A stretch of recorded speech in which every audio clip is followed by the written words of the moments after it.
નમસ્તે વિદ્યાર્થી મિત્રો, આજે આપણે સ્વાધ્યાયમાં 9.11 એક્ઝામ્પલ જોઈએ। આ સંયુક્ત માઇક્રોસ્કોપ માટે આ એક્ઝામ્પલ આપેલો છે। એક સંયુક્ત માઇક્રોસ્કોપ માટે ઓબ્જેક્ટિવની કેન્દ્ર લંબાઈ આપી છે FO 2 સેન્ટીમીટર, આઈપીસની કેન્દ્ર લંબાઈ FE 6.25 સેન્ટીમીટર। આપણે જાણીએ છીએ કે સંયુક્ત માઇક્રોસ્કોપમાં આઈપીસ મોટો હોય એની કેન્દ્ર લંબાઈ વધારે હોય, ऑब्जेक्टिव आईपीस करता नानो हो एनी केंद्र लंबाई ओછી હોય, बराबर। એટલે અહીંયા 6.25 સેન્ટીમીટર આઈપીસની કેન્દ્ર લંબાઈ છે અને 2 સેન્ટીમીટર ઓબ્જેક્ટિવની કેન્દ્ર લંબાઈ છે। આ સંયુક્ત માઇક્રોસ્કોપમાં બે લેન્સ વચ્ચેનું અંતર 15 સેન્ટીમીટર છે।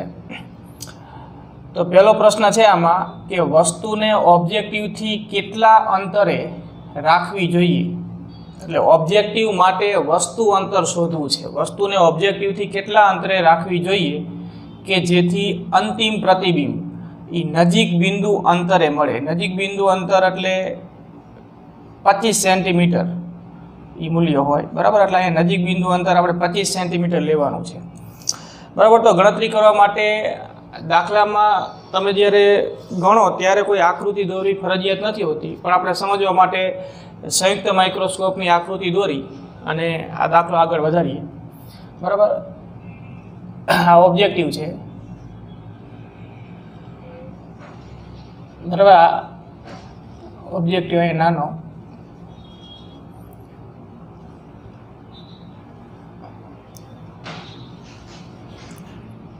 આપણે ખાલી સમજવા માટે અહીંયા આકૃતિ દોરીએ છીએ, તમારે દોરવી ફરજિયાત નથી, બરાબર। આ વસ્તુ સામે આવતો લેન્સ ઓબ્જેક્ટિવ, આંખ પાસેનો લેન્સ આઈપીસ, બરાબર। અહીંયા આ વસ્તુ ઓબ્જેક્ટિવથી અમુક અંતરે મૂકી છે કે ઓબ્જેક્ટિવ પરથી પ્રકાશના કિરણો આ રીતે એક મુખ્ય અક્ષને સમાંતર નીકળે, બરાબર। આપણે આગળ થિયરી ભણી ગયા છીએ, એમાં આકૃતિ વ્યવસ્થિત દોરી આપણે આ હકીકત સમજી ગયા છીએ કે વસ્તુના બિંદુ એ માંથી નીકળતું કિરણ એક મુખ્ય અક્ષને સમાંતર લેન્સ પર ઓબ્જેક્ટિવ પર આપાત થશે, બીજું ઓબ્જેક્ટિવના ઓપ્ટિકલ કેન્દ્રમાંથી પસાર થશે, બરાબર। એટલે આ રીતે આપણને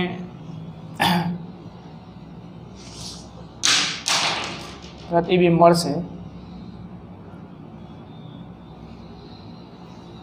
આ રીતે આકૃતિ તો થોડી મોટી,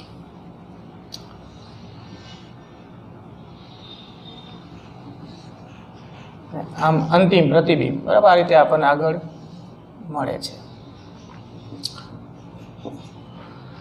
તો એ બી, એ ડેશ, બી ડેશ અને આ A double dash, B double dash, બરાબર। આ રીતે આપણને સંયુક્ત માઇક્રોસ્કોપ વડે પ્રતિબિંબ મળે છે। આ ઓબ્જેક્ટિવ,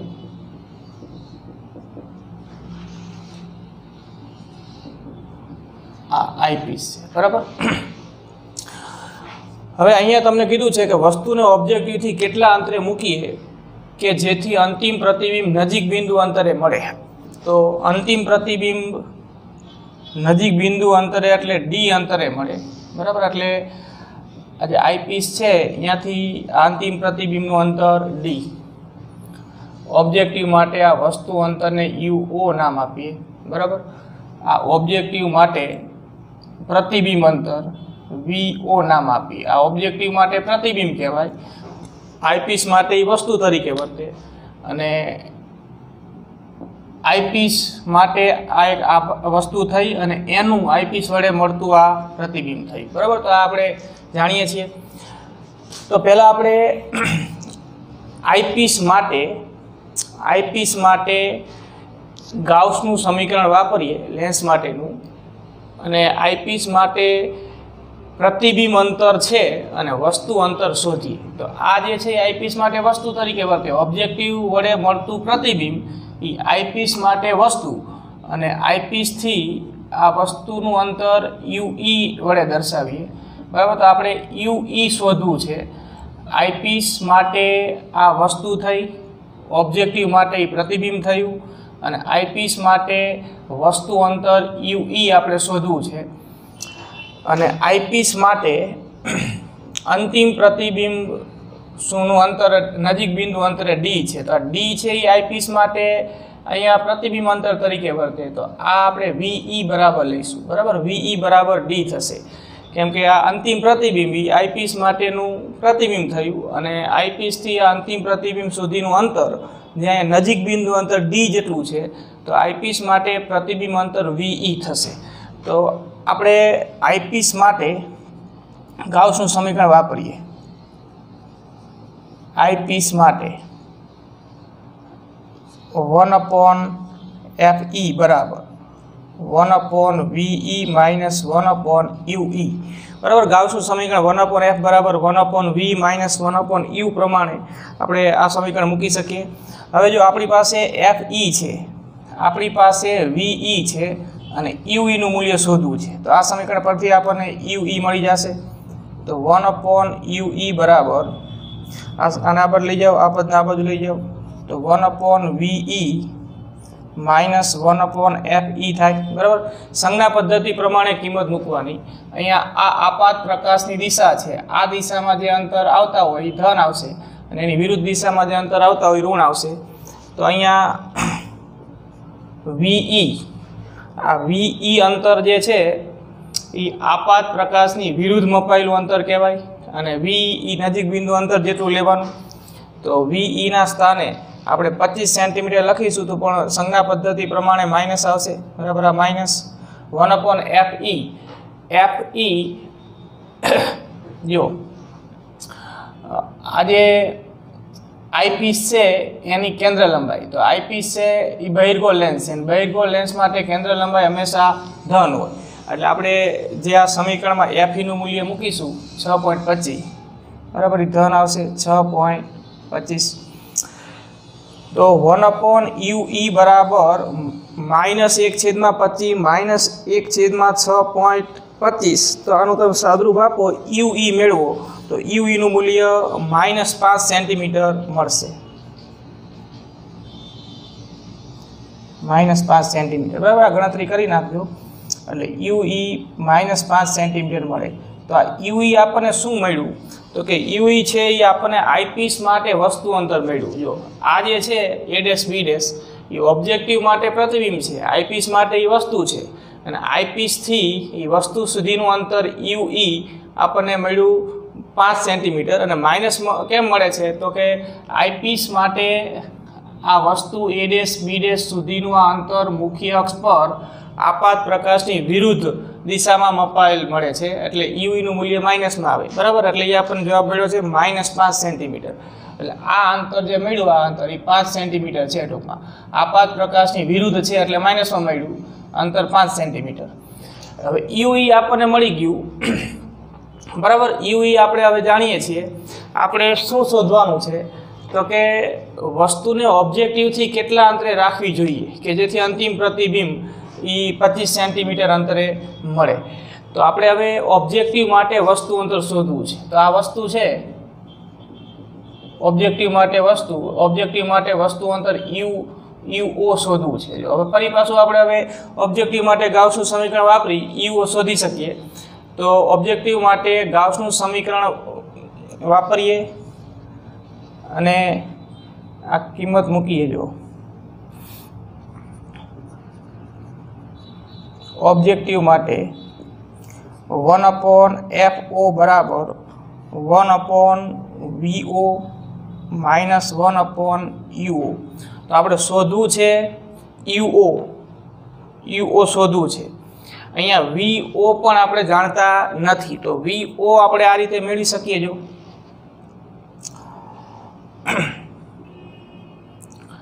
આ A', B' છે એ આઈપીસ માટે વસ્તુ થઈ અને ઓબ્જેક્ટિવ માટે પ્રતિબિંબ થયું અને ઓબ્જેક્ટિવથી A', B' સુધીનું અંતર VO એ ઓબ્જેક્ટિવ માટે પ્રતિબિંબ અંતર થયું. બે લેન્સ વચ્ચેનું અંતર આપણને આપેલું છે 15 સેન્ટીમીટર. એટલે આ જે અંતર છે, આ અંતર એ 15 સેન્ટીમીટર છે, આ અંતર, બરાબર. તો આ અંતર 15 સેન્ટીમીટર છે. UE 5 સેન્ટીમીટર છે, આપણે શોધી લીધું. તો VO એ 15 માઇનસ UE જેટલું થાય, જે ઓબ્જેક્ટિવ માટે પ્રતિબિંબ અંતર થયું. આપણે અહીંયા લખીએ, જો જ્યાં ઓબ્જેક્ટિવ માટે પ્રતિબિંબ અંતર ઓબ્જેક્ટિવ માટે પ્રતિબિંબ અંતર VO બરાબર 15 માઇનસ UE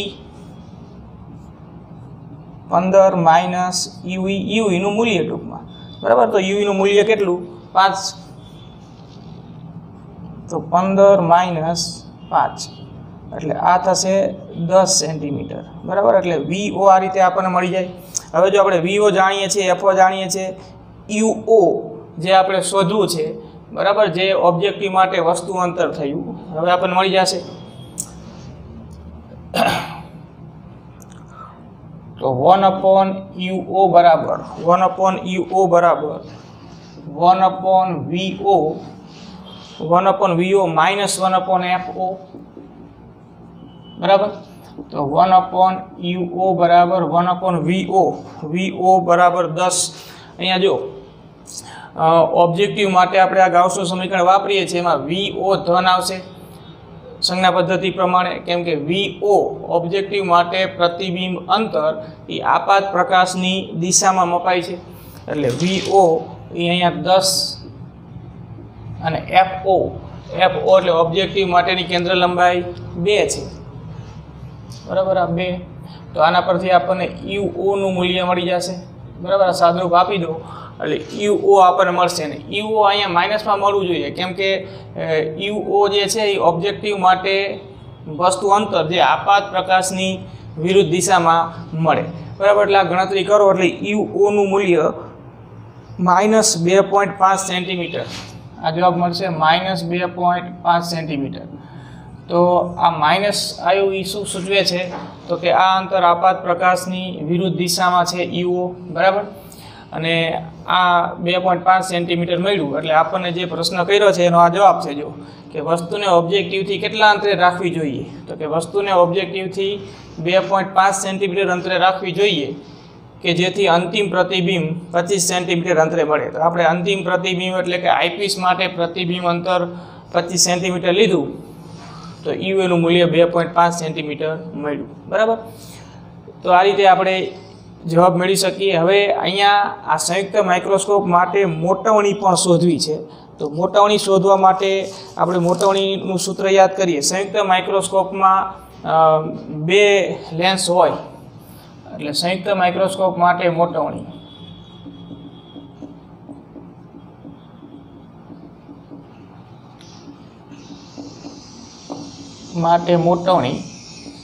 M બરાબર MO ગુણ્યા ME થાય બરાબર આપણે સૂત્ર બનાવી ગયા છીએ કે 2 બહિર્ગોળ લેન્સ છે અને 2 બહિર્ગોળ લેન્સનું આ સંયોજન છે અને લેન્સના સંયોજન માટે મોટવણી એ બેયની મોટવણીના ગુણાકાર સ્વરૂપે મળે હવે MO એટલે ઓબ્જેક્ટિવની મોટવણી તો ઓબ્જેક્ટિવની મોટવણીનું સૂત્ર થાય VO છેદમાં UO ઓબ્જેક્ટિવ માટે પ્રતિબિંબ અંતર છેદમાં ઓબ્જેક્ટિવ માટે વસ્તુ અંતર અને ME સંયુક્ત માઇક્રોસ્કોપ માટે આઈપીસની કેન્દ્ર લંબાઈ અહીં આઈપીસ જે છે એ સાદા માઇક્રોસ્કોપ તરીકે વર્તે અને આપણે સાદા માઇક્રોસ્કોપ માટે મોટવણીનું સૂત્ર આપણે મેળવી ગયા છીએ 1+D છેદમાં FE બરાબર એટલે ME એટલે 1+D છેદમાં FE થાય અને MO એટલે VO છેદમાં UO થાય આગળના આપણે આ સૂત્રો મેળવી ગયા છીએ એનો જ ઉપયોગ કરીએ છીએ જો MO તો બરાબર મોટવણી એટલે પ્રતિબિંબ અંતર છેદમાં વસ્તુ અંતર ઓબ્જેક્ટિવ માટે જ્યારે અહીંયા આઈપીસ જે છે એ સાદા માઇક્રોસ્કોપ તરીકે વર્તે અને સાદા માઇક્રોસ્કોપમાં અંતિમ પ્રતિબિંબ જ્યારે નજીક બિંદુ જેટલા અંતરે રચાતું હોય ત્યારે એની મોટવણી થાય છે 1+D છેદમાં FE અહીંયા D એટલે નજીક બિંદુ અંતર આમાં કિંમત મૂકી દઈએ M બરાબર VO બરાબર VO એટલે 15 VO એટલે 10 સેન્ટીમીટર આપાત પ્રકાશની દિશામાં છે UO આપણે શોધ્યું 2.5 સેન્ટીમીટર બરાબર આપણે ફક્ત મૂલ્ય શોધવું છે એટલે અહીંયા કોઈ સંજ્ઞા પદ્ધતિ નહીં મૂકીએ 2.5 સેન્ટીમીટર 1+D છેદમાં FE આ 25 સેન્ટીમીટર અને FE 6.25 બરાબર તો આ રીતે આપણને M મળી જશે આ સાદરૂપ આપો એટલે 10/2.4 થશે. અહીંયા 1 પ્લસ અહીંયા 25/6.25 કરો એટલે એ 4 થશે, બરાબર. એટલે 4 ને 5 ને 5 ચોક 20, એટલે એમનું મૂલ્ય આપણને 20 મળશે, બરાબર છે. ફરીથી એકવાર જોઈ લેજો આકૃતિ. તમે દાખલો ગણતી વખતે દોરવી ફરજિયાત નથી હોતી, પણ આપણને જે રીતે પ્રશ્ન કર્યો છે એ પ્રમાણે આકૃતિ પરથી સરળતાથી સમજી શકાય એટલા માટે આપણે આકૃતિ દોરી છે. સંયુક્ત માઇક્રોસ્કોપ છે, ઓબ્જેક્ટિવની કેન્દ્ર લંબાઈ આપી છે, આઈપીસની કેન્દ્ર લંબાઈ આપી છે, બે લેન્સ વચ્ચેનું અંતર આપ્યું છે 15 સેન્ટીમીટર. પહેલો પ્રશ્ન છે કે વસ્તુને ઓબ્જેક્ટિવથી કેટલા અંતરે રાખવી જોઈએ, એટલે ઓબ્જેક્ટિવ માટે વસ્તુ અંતર પૂછ્યું છે, યુઓ આપણે નામ આપ્યું, કે જેથી અંતિમ પ્રતિબિંબ નજીક બિંદુ અંતર એટલે કે 25 સેન્ટીમીટર અંતરે મળે, અને મોટવણી પણ શોધવાની છે. તો અંતિમ પ્રતિબિંબ એટલે આઈપીસ માટે પ્રતિબિંબ અંતર ડી જેટલું થશે, અહીંયા વી બરાબર ડી થશે, જે 25 સેન્ટીમીટર જેટલું હોય છે, બરાબર. તો જવાબ મેળવવા માટે આપણે પહેલાં શું કર્યું તો કે આઈપીસ માટે ગાઉસનું સમીકરણ વાપર્યું, 1/FE બરાબર 1/VE માઇનસ 1/UE. તો આ સમીકરણ પરથી આપણે UE શોધી નાખ્યું, બરાબર. VE આપણી પાસે છે, VE એટલે કે આઈપીસ માટે પ્રતિબિંબ અંતર જે નજીક બિંદુ અંતર ડી જેટલું છે. સંજ્ઞા પદ્ધતિ પ્રમાણે આપણે કિંમત મૂકીશું, તો VE ના સ્થાને 25 સેન્ટીમીટર, પણ આપાત પ્રકાશની વિરુદ્ધ દિશામાં છે એટલે માઇનસમાં મૂક્યું, બરાબર. FE નું મૂલ્ય આપણને આપ્યું છે. બહિર્ગોળ લેન્સ માટે કેન્દ્ર લંબાઈ ધન હોય એટલે એ તો ધનમાં જ આવશે.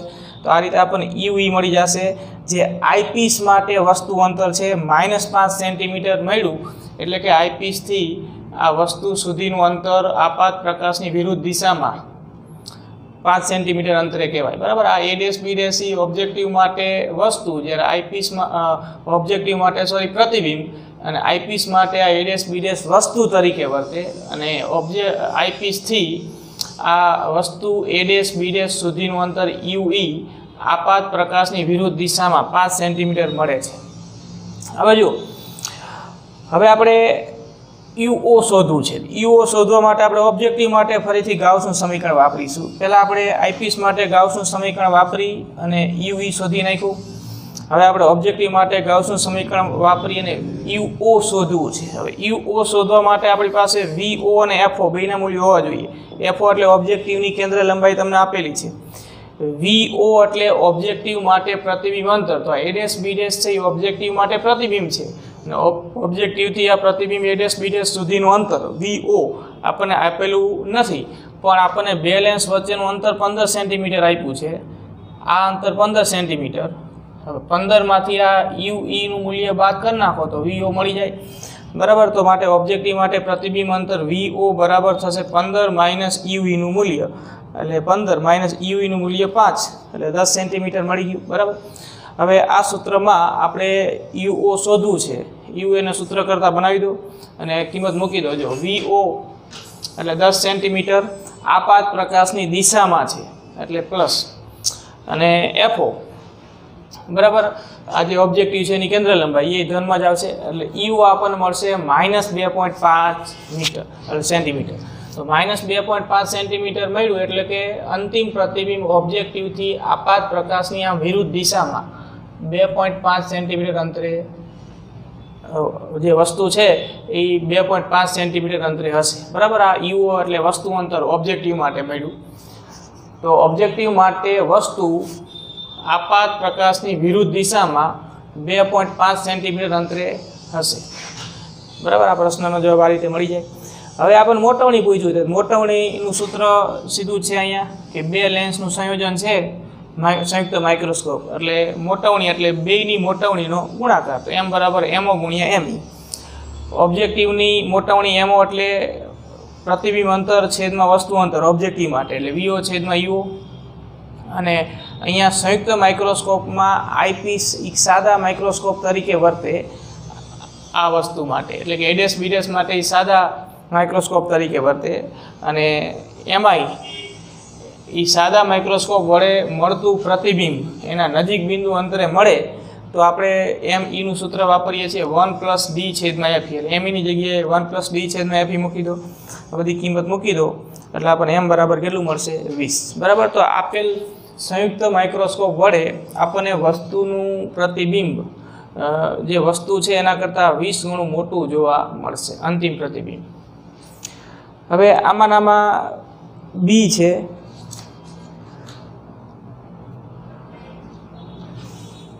આ દાખલામાં કે વસ્તુને ઓબ્જેક્ટિવથી કેટલા અંતરે રાખવી જોઈએ કે જેથી અંતિમ પ્રતિબિંબ અનંત અંતરે મળે। કેટલા અંતરે રાખવી જોઈએ કે જેથી અંતિમ પ્રતિબિંબ અનંત અંતરે મળે બરાબર। એટલે અહીંયા અંતિમ પ્રતિબિંબ અનંત અંતરે મળે એવું કીધું છે। મોટવણી પણ શોધવાની છે।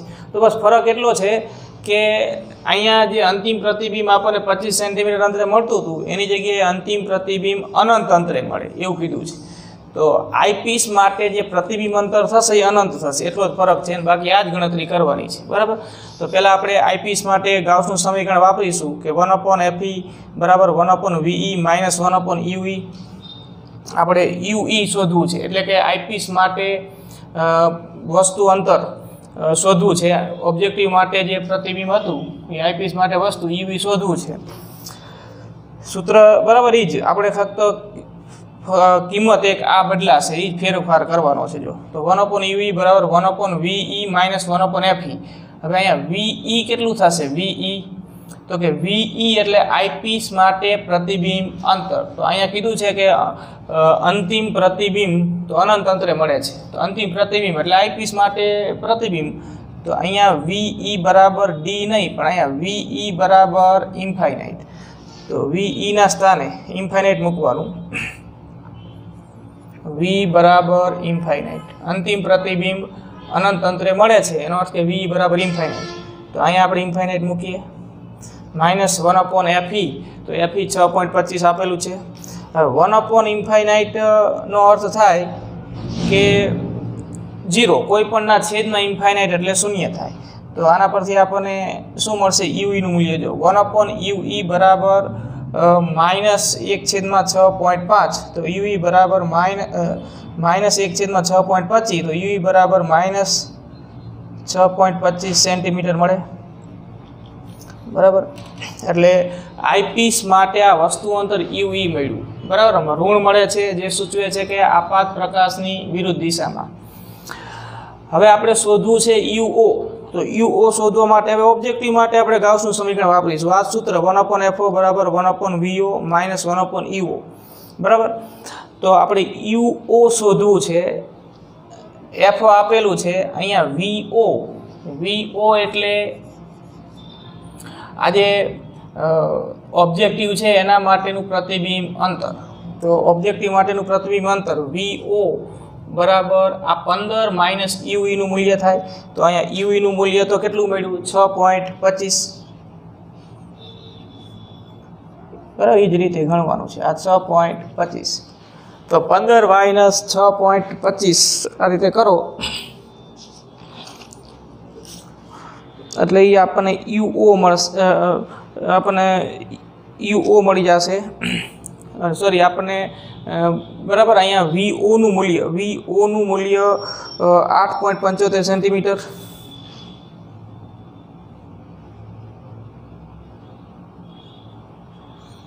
VO મળશે 8.75 સેન્ટીમીટર।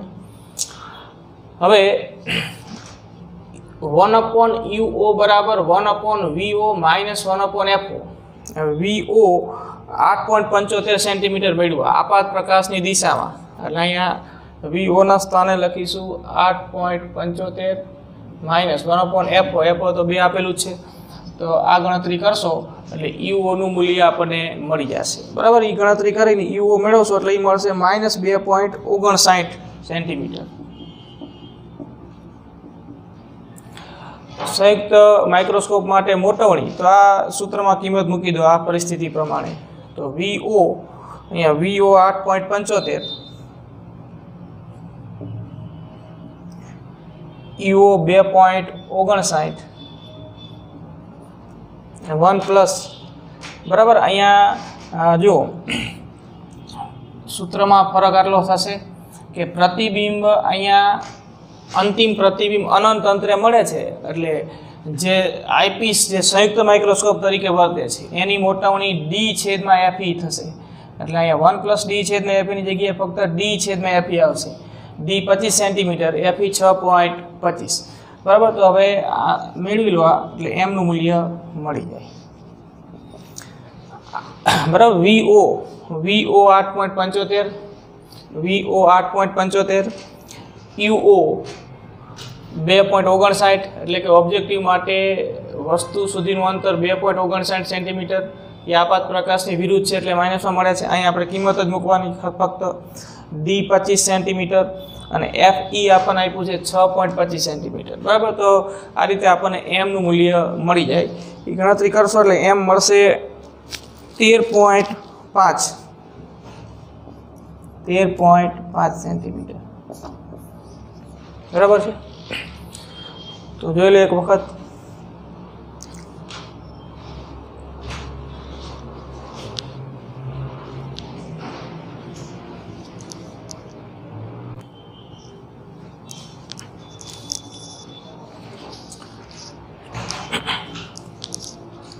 હવે આપણે જોઈએ સ્વાધ્યાયમાં 9.29નો એક્ઝામ્પલ.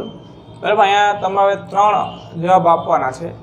પહેલો પ્રશ્ન છે સ્વાધ્યાયમાં 9.28 દર્શાવેલ ટેલિસ્કોપ માટે, એટલે આની પહેલાં આપણે 9.28 દાખલો ગણી ગયા છીએ. એમાં જે ટેલિસ્કોપ હતું એ ટેલિસ્કોપ માટે ઓબ્જેક્ટિવ અને આઈપીસ વચ્ચેનું અંતર શોધવાનું છે. અને સ્વાધ્યાયમાં 9.28 જે ટેલિસ્કોપની વાત કરી છે એમાં ઓબ્જેક્ટિવની કેન્દ્ર લંબાઈ 140 સેન્ટીમીટર છે અને આઈપીસની કેન્દ્ર લંબાઈ 5 સેન્ટીમીટર છે. તો આ ટેલિસ્કોપ માટે ઓબ્જેક્ટિવ અને આઈપીસ વચ્ચેનું અંતર શોધવું છે. તો આપણે ટેલિસ્કોપ ભણી ગયા, આકૃતિ દોરી આપણે આગળ સમજી ગયા છીએ કે ટેલિસ્કોપમાં એના 2 લેન્સ વચ્ચેનું અંતર એ બેયની કેન્દ્ર લંબાઈના સરવાળા જેટલું હોય, એફઓ પ્લસ એફઈ. કેમ કે ઓબ્જેક્ટિવ વડે જે પ્રતિબિંબ રચાય, જો અહીંયા ઓબ્જેક્ટિવ મોટો હોય, આઈપીસ નાનો હોય. બરાબર. આ મોટા અંતરે રહેલી વસ્તુમાંથી આવતા પ્રકાશના કિરણો ઓબ્જેક્ટિવ સાથે આ કંઈક ખૂણો બનાવશે આલ્ફા. આ કિરણો એકબીજાને સમાંતર છે અને એ ઓબ્જેક્ટિવના આ બે કિરણો એકબીજાને જ્યાં છેદે, બરાબર, ત્યાં ઓબ્જેક્ટિવ વડે પ્રતિબિંબ રચાય જે ઓબ્જેક્ટિવની જમણી બાજુનું મુખ્ય કેન્દ્ર હશે.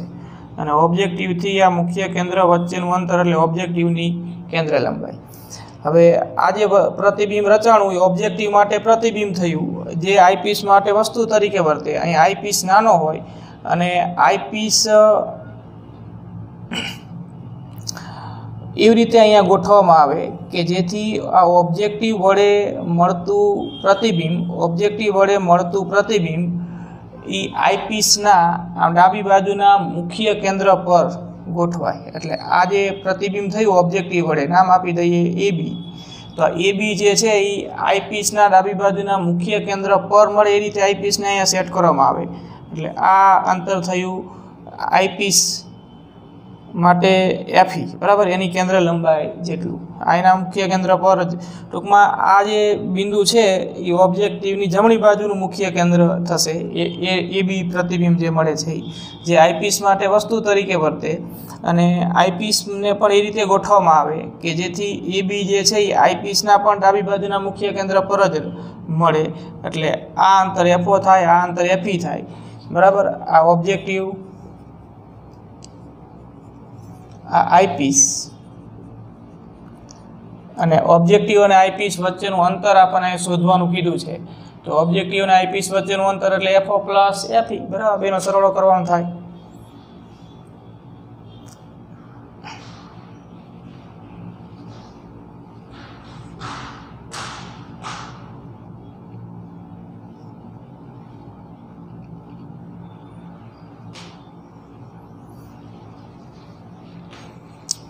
દોરી દઈ વ્યવસ્થિત.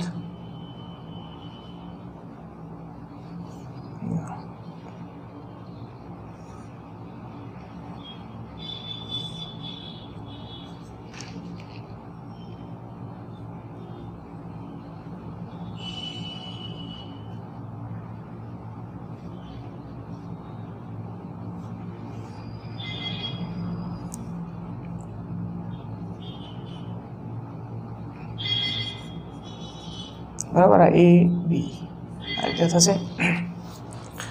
અને આઈપીસ વડે અંતિમ પ્રતિબિંબ અહીંયા મળે અંતે. બરાબર.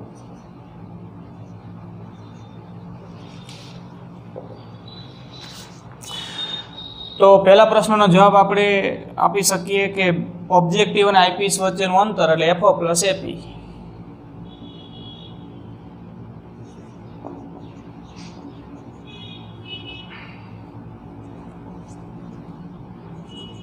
ઓબ્જેક્ટિવ અને આઈપીસ વચ્ચેનું અંતર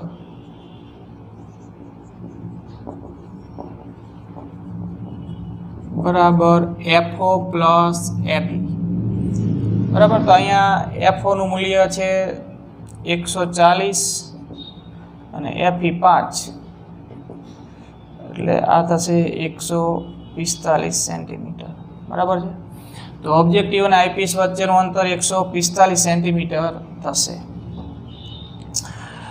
બરાબર છે. હવે અહીંયા આપણને બીજો પ્રશ્ન કરેલો છે કે જો આ ટેલિસ્કોપનો ઉપયોગ 3 કિલોમીટર દૂર આવેલા 100 મીટર ઊંચા ટાવરને જોવા માટે એનો ઉપયોગ કરવામાં આવે તો ઓબ્જેક્ટિવ લેન્સ વડે રચાતા ટાવરના પ્રતિબિંબની ઊંચાઈ શોધો. તો અહીંયા આપણે જે આ ટેલિસ્કોપ છે એનો ઉપયોગ એક 3 કિલોમીટર દૂર, અહીંયા ઓબ્જેક્ટિવથી આમ 3 કિલોમીટર દૂર આવેલા અને 100 મીટર ઊંચા ટાવરને જોવા માટે એનો ઉપયોગ કરીએ છીએ. એટલે આપણે ખાલી આ રીતે આકૃતિ દોરીએ જો. બરાબર. મૂળ ટેલિસ્કોપ માટે આખું ટેલિસ્કોપ ન દોરતા આટલી ફક્ત દોરીએ કે આ એક ટાવર છે જે ટાવરની ઊંચાઈ 100 મીટર છે અને ટેલિસ્કોપનો ઓબ્જેક્ટિવ આ ટાવરથી 3 કિલોમીટર દૂર છે. બરાબર. આ ઓબ્જેક્ટિવ આ ટાવરથી 3 કિલોમીટર દૂર છે એટલે કે 3000 મીટર. આ ટાવર ઓબ્જેક્ટિવ સાથે જે ખૂણો બનાવે, બરાબર, આ જે વસ્તુ ઓબ્જેક્ટિવ સાથે જે ખૂણો બનાવે એની સંજ્ઞા આપણે આલ્ફા આપીએ છીએ. તો આ વસ્તુ થઈ, અહીંયા ઓબ્જેક્ટિવ છે અને ઓબ્જેક્ટિવ સાથે આ વસ્તુએ જે ખૂણો બનાવ્યો એને આપણે આલ્ફા કહી દઈએ. તો આ રીતે આખી પરિસ્થિતિ હશે અહીંયા. તો પ્રશ્ન શું કર્યો છે જો, તો ઓબ્જેક્ટિવ લેન્સ વડે રચાતા ટાવરના પ્રતિબિંબની ઊંચાઈ શોધો. તો અહીંયા જે ઓબ્જેક્ટિવ આવેલું છે એના વડે આ ટાવર જે છે એનું જે પ્રતિબિંબ રચાય એ પ્રતિબિંબની ઊંચાઈ શોધવી છે. આપણને ટાવરની ઊંચાઈ આપી છે ટેલિસ્કોપના ઓબ્જેક્ટિવથી ટાવર સુધીનું અંતર આપ્યું છે. બરાબર. અને આપણે અહીંયા આ ટાવરનું ઓબ્જેક્ટિવમાં જે પ્રતિબિંબ મળે એની ઊંચાઈ શોધવી છે. તો આપણે અહીંયા આકૃતિ આ દોરી રાખી છે મૂળ, એમાં જ વાત કરીએ તો આ જે એ બી છે એ આ વસ્તુનું ઓબ્જેક્ટિવ વડે મળતું પ્રતિબિંબ થયું. તો વસ્તુ તરીકે અહીંયા ટાવર છે, એ ટાવરે જે ખૂણો ઓબ્જેક્ટિવ સાથે બનાવ્યો આલ્ફા છે અને એ ઓબ્જેક્ટિવ વડે જે પ્રતિબિંબ મળે છે આ ટાવરનું એ બી છે. આ એ બી ની ઊંચાઈ શોધવી છે, પ્રતિબિંબની ઊંચાઈ. અને આ ખૂણો વસ્તુ અહીંયા ઓબ્જેક્ટિવ સાથે આલ્ફા ખૂણો બનાવે છે. તો ઓબ્જેક્ટિવ વડે જે પ્રતિબિંબ મળે એટલે કે ઓબ્જેક્ટિવ વડે ટાવરનું જે પ્રતિબિંબ મળશે એ પણ ઓબ્જેક્ટિવ સાથે જે ખૂણો બનાવશે આ ખૂણો એ આલ્ફા જ હશે. બરાબર. આ બે અભિકોણ થાય, આપણે આ પણ આગળ જોઈ ગયા છીએ. એ હકીકત પણ આપણે જવાબ મેળવવા માટે વાપરીશું. પહેલાં આ ટાવરે એટલે કે આ વસ્તુ અહીંયા ટેલિસ્કોપ છે આ, અને ટેલિસ્કોપનું એક ઓબ્જેક્ટિવ. બરાબર. અને વસ્તુએ ઓબ્જેક્ટિવ સાથે આંતરેલો ખૂણો આલ્ફા છે. તો આ અંતર 3 કિલોમીટર એટલે 3000 મીટર છે. તો આકૃતિ પરથી આપણે આવું લખી શકીએ. જો આકૃતિ પરથી tan આલ્ફા બરાબર સામેની બાજુ એટલે 100 છેદમાં પાછળની બાજુ એટલે 3000. તો tan આલ્ફા બરાબર 1/30 થાય. બરાબર. હવે ખૂણો ખૂબ નાનો હોય અહીંયા, કેમ કે આ અંતર 3 કિલોમીટર છે, અંતર ખૂબ મોટું એટલે ખૂણો ખૂબ નાનો માટે આપણે આમ લખી શકીએ કે tan alpha nearly equal to alpha is equal to 1/30 આ સમીકરણ નંબર 1 આપો બરાબર। હવે આપણે વસ્તુએ ટેલિસ્કોપના ઓબ્જેક્ટિવ સાથે આંતરેલા ખૂણા આલ્ફા માટે વાત કરી અને જે ટેલિસ્કોપના ઓબ્જેક્ટિવ વડે એ ટાવરનું કે વસ્તુનું જે પ્રતિબિંબ મળે એ પ્રતિબિંબ એ ઓબ્જેક્ટિવ સાથે કેટલો ખૂણો બનાવે તો કે આલ્ફા બરાબર। આપણે આ હકીકત આગળ જોઈ પણ ગયા છીએ। જો આ ખૂણો આલ્ફા હોય, આ વસ્તુનું પ્રતિબિંબ ઓબ્જેક્ટિવ વડે મળતું વસ્તુનું પ્રતિબિંબ એ બી છે, આ ઓબ્જેક્ટિવનું ઓપ્ટિકલ કેન્દ્ર છે। તો અહીંયા આપણે ખૂણો બરાબર ચાપ છેદમાં ત્રિજ્યા પ્રમાણે સૂત્ર બનાવીએ તો ખૂણો આલ્ફા, ચાપ એટલે આ જે વસ્તુ એ બી છે એની ઊંચાઈ એચ ડેશ બરાબર, અહીંયા ટાવર વસ્તુ તરીકે ટાવરની ઊંચાઈ એચ ડેશ, તો આ ખૂણો બરાબર ચાપ છેદમાં ત્રિજ્યા એટલે આ એફઓ, એટલે કે આને આપણે આખું આમ વર્તુળ વિચારી લઈએ કે જેનું કેન્દ્ર ઓબ્જેક્ટિવનું ઓપ્ટિકલ કેન્દ્ર થાય તો આ વર્તુળની ચાપ થશે અને એને કેન્દ્ર સાથે આંતરેલો ખૂણો આલ્ફા થશે। તો ખૂણો આલ્ફા બરાબર ચાપ એચ ડેશ છેદમાં ત્રિજ્યા એ એફઓ બરાબર થશે બરાબર। એ લખીએ જો કે ઓબ્જેક્ટિવ વડે મળતા પ્રતિબિંબે ઓબ્જેક્ટિવ વડે મળતા પ્રતિબિંબે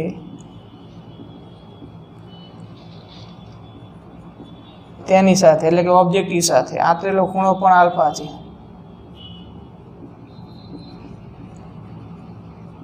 બનાવેલ ખૂણો પણ આલ્ફા છે।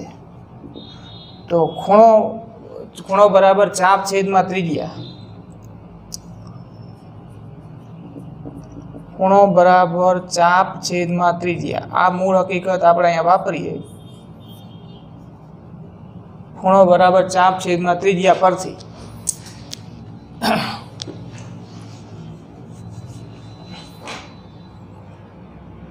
ખૂણો આલ્ફા બરાબર અહીંની વાત છે। જો આ વસ્તુ માટે ફક્ત આપણે દોર્યું હતું, હવે એ જ વાત આ બાજુ પણ એ વસ્તુના પ્રતિબિંબ માટે પણ થાય છે। જો ખૂણો બરાબર ચાપ છેદમાં ત્રિજ્યા તો આલ્ફા બરાબર એચ ડેશ છેદમાં એફઓ, જ્યાં એચ ડેશ એ ઓબ્જેક્ટિવ વડે જ્યાં એચ ડેશ એ ઓબ્જેક્ટિવ વડે મળતા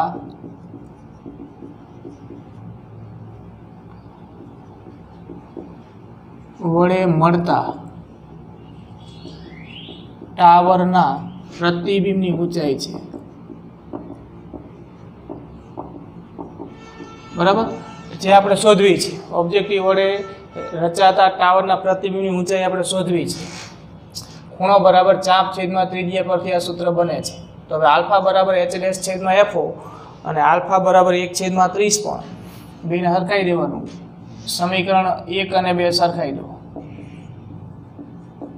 1 અને 2 સરખાવો બરાબર। તો 1/30 બરાબર એચ ડેશ છેદમાં એફઓ, તો 1/30 બરાબર એચ ડેશ છેદમાં એફઓ એટલે કે 140 બરાબર ઓબ્જેક્ટિવની કેન્દ્ર લંબાઈ, તો એચ ડેશ બરાબર 140/30।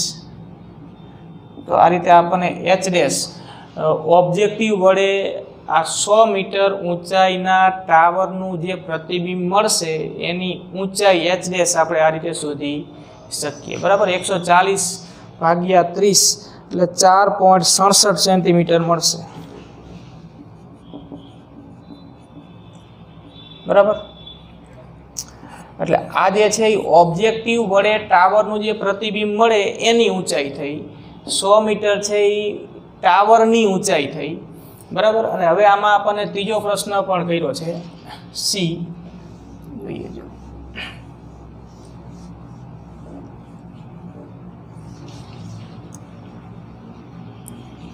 ત્રીજો પ્રશ્ન છે એમાં કે જો ટાવરનું અંતિમ પ્રતિબિંબ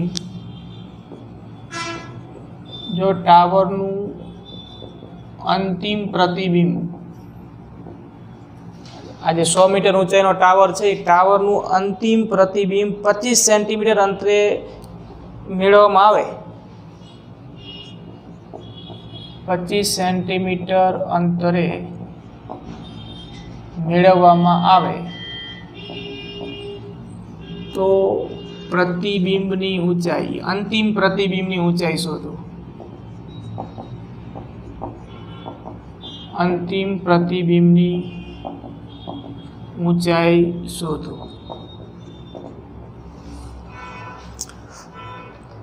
બરાબર. અંતિમ પ્રતિબિંબની ઊંચાઈ શોધવી છે. જો ટાવરની ઊંચાઈને આપણે h નામ આપીએ, આ 100 મીટર છે. ટાવરનું ઓબ્જેક્ટિવ વડે જે પ્રતિબિંબ મળ્યું એની ઊંચાઈ મળી 4.67 સેન્ટીમીટર. હવે એમ કીધું છે કે આ ટાવરનું અંતિમ પ્રતિબિંબ એટલે કે ઓબ્જેક્ટિવ વડે જે આપણને પ્રતિબિંબ મળ્યું એ આઈપીસ માટે વસ્તુ તરીકે વર્તે અને આઈપીસ વડે જે પ્રતિબિંબ મળશે એ અંતિમ પ્રતિબિંબ કહેવાય. અને અંતિમ પ્રતિબિંબ કેટલા સેન્ટીમીટરે મેળવવું છે તો કે 25 સેન્ટીમીટરે. અને 25 સેન્ટીમીટર એટલે કે નજીક બિંદુ અંતરે મેળવવું છે. તો એ અંતિમ પ્રતિબિંબની ઊંચાઈ શોધવી છે. હવે આપણે અંતિમ પ્રતિબિંબની ઊંચાઈ શોધવા માટે પહેલા આઈપીસની મોટવણી શોધી લઈએ. જો આઈપીસની મોટવણી જ્યારે અંતિમ પ્રતિબિંબ નજીક બિંદુ અંતરે 25 સેન્ટીમીટર અંતરે મળતું હોય ત્યારે આઈપીસની મોટવણી ME નું સૂત્ર શું છે તો કે 1 + d/fe. અહીંયા d એટલે 25 સેન્ટીમીટર, બરાબર આપેલું છે આપણને, એટલે 1 + d/fe. d નું મૂલ્ય 25 સેન્ટીમીટર મૂકીએ. fe આપણને અહીં આપ્યું છે. આઈપીસની કેન્દ્ર લંબાઈ છે 5 સેન્ટીમીટર.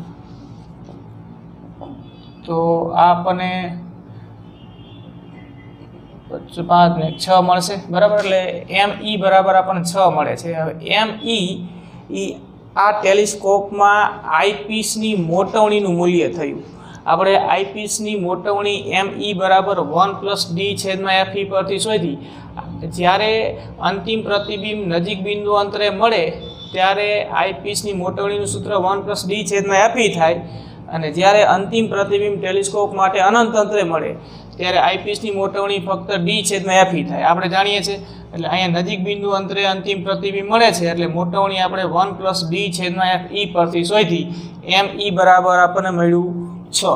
હવે મોટવણીનો મૂળ અર્થ આપણને ખબર છે. મોટવણી એટલે શું તો કે મોટવણી એટલે લેન્સ માટે મોટવણી એટલે લેન્સ વડે જે પ્રતિબિંબ મળે એ પ્રતિબિંબની ઊંચાઈ છેદમાં વસ્તુની ઊંચાઈ. તો આપણે આઈપીસ માટે, બરાબર, આઈપીસ માટે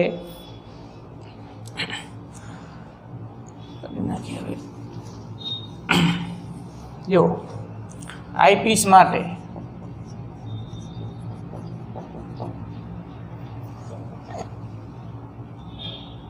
ME બરાબર આઈપીસ માટે પ્રતિબિંબ h' કહીએ, આઈપીસ માટે વસ્તુની ઊંચાઈને h' કહીએ. જો ટેલિસ્કોપના ઓબ્જેક્ટિવ વડે જે પ્રતિબિંબની ઊંચાઈ છે એ આઈપીસ માટે વસ્તુની ઊંચાઈ થઈ. ખ્યાલ આવ્યો? જો મોટવણીનું જે મૂળ વ્યાખ્યા છે કે મોટવણી બરાબર પ્રતિબિંબની ઊંચાઈ છેદમાં વસ્તુની ઊંચાઈ.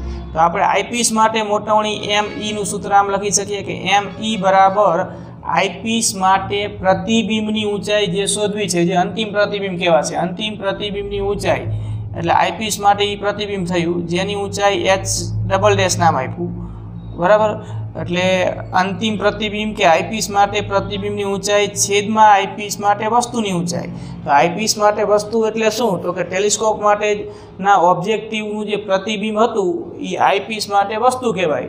તો ઓબ્જેક્ટિવના પ્રતિબિંબ ની ઊંચાઈ 4.67 સેન્ટીમીટર h' મળી હતી. તો આ h' બરાબર 4.67 સેન્ટીમીટર એ ઓબ્જેક્ટિવના પ્રતિબિંબની ઊંચાઈ છે. અને ઓબ્જેક્ટિવનું પ્રતિબિંબ આઈપીસ માટે વસ્તુ કહેવાય. માટે આઈપીસ માટે વસ્તુની ઊંચાઈ શું થશે? h', બરાબર. એટલે h" છેદમાં h'. એટલે આપણે આમ લખી શકીએ. જો h" ME ની જગ્યાએ છેદમાં h' બરાબર 6. આપણે શોધવું છે h', તો 6 ગુણ્યા h', તો 6 ગુણ્યા h' એટલે 4.67, બરાબર. તો અંતિમ પ્રતિબિંબ ની ઊંચાઈ અંતિમ પ્રતિબિંબ અથવા તો આઈપીસ માટે પ્રતિબિંબ, જે અંતિમ પ્રતિબિંબ કહેવાય.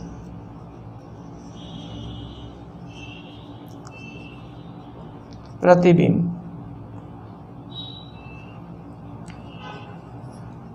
ની ઊંચાઈ h ડબલ ડેશ બરાબર 6 × 4.67. 6 × 4.67 કરશો એટલે 28.02 બરાબર 28.02 સેન્ટીમીટર નિયરલી ઇક્વલ ટુ લખો તો 28 સેન્ટીમીટર આટલો જવાબ મળશે. બરાબર છે.